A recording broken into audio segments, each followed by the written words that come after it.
we've been having a few streams now, and we're getting a little bit deeper into trading and how to know when to make our moves, and sometimes not always even using Thor calls, right?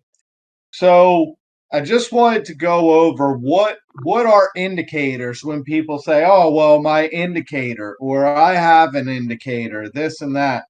What does that mean? Um, so let's basically first look at the definition of an indicator. The definition of it is a sign that indicates the state or level of something. In our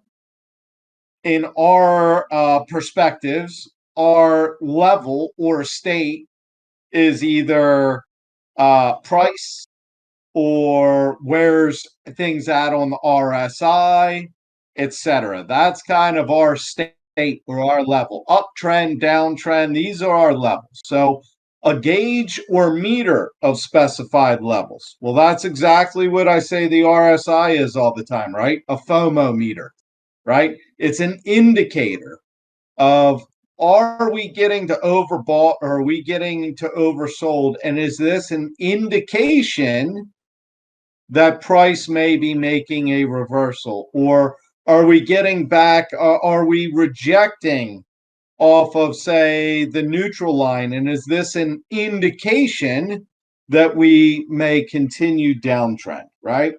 So again, to us, something that indicates potential price action. That's what we want to indicate. Where price go, right? That's all we want to know. What type of indicators do we have? The ones we've gone over so far, we've talked about several times. We've talked about our trend lines and how to set them and how to use them with support and resistance.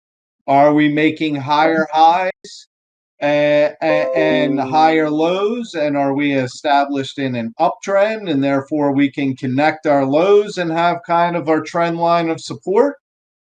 Or are we getting lower highs and lower lows, connect our highs and have that trend line of resistance in our downtrend? We've gone over that, and we will again tonight, so don't worry. Another indicator we've talked about, and I just touched on the RSI, the FOMO meter. Are we near neutral? Like we want to be above neutral. We want to be moving and above neutral. Yeah, we've got some activity going. That's what we want, right? But we don't want to be, we want the vehicle moving, but we don't want to be redlining the motherfucker to where the engine's going to blow up and it's going to be sitting on the roadside till it cools off and can start again, right? So think of it as a FOMO meter. Where are we FOMOing and blowing the top and redlining?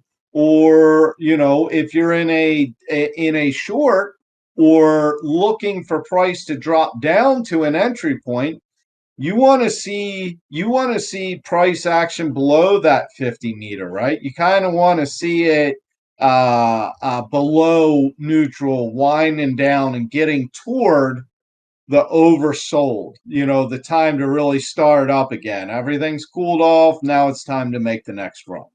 We'll go over that again as well. And something I want to introduce tonight that we haven't really talked about on our streams are EMAs, estimated moving averages. How do we use them? Where is price action? Above it, below it? What are the moving averages showing? Are they fanned out in a bullish pattern or a bearish? Do they cross? Again, we'll touch on this just a little bit more as we get to some actual charts, and I can show them to you. But again, what is an indicator? All we want to know is where price go, when price go up, when price go down.